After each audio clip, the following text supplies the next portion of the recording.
اپنی زندگی ایسے جیو کہ اللہ تعالیٰ کو پسند آ جائے۔ دنیا والوں کی سوچ تو روز بدلتی رہتی ہے۔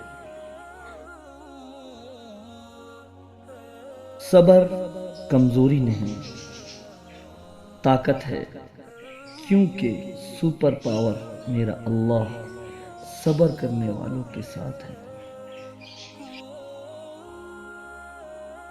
صبر خاموشی اور لا تعلقی بہترین انتقام ہے۔ جب ناخون بڑھ جاتے ہیں تو ناخون ہی کاٹے جاتے ہیں، انگلیاں نہیں۔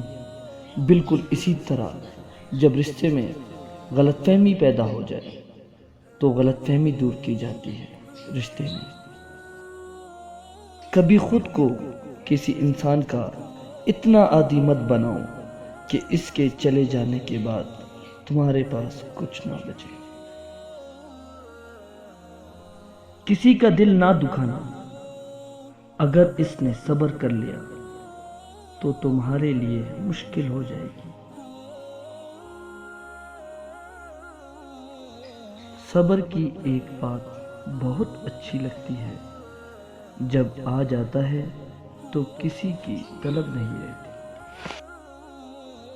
رسول اللہ صلی اللہ علیہ وسلم نے فرمایا، اللہ تعالیٰ فرماتا ہے کہ میرے اس مومن بندے کی جس کی میں کوئی عزیز چیز دنیا سے اٹھا لوں اور وہ اس پر ثواب کی نیت سے صبر کر لے تو اس کا بدلہ میرے یہاں جنت کے سوا اور کچھ نہیں۔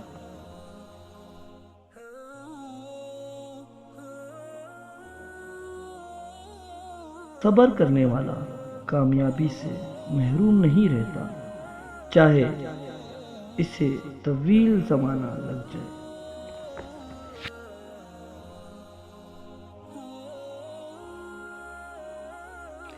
یہ بھی ممکن ہے کہ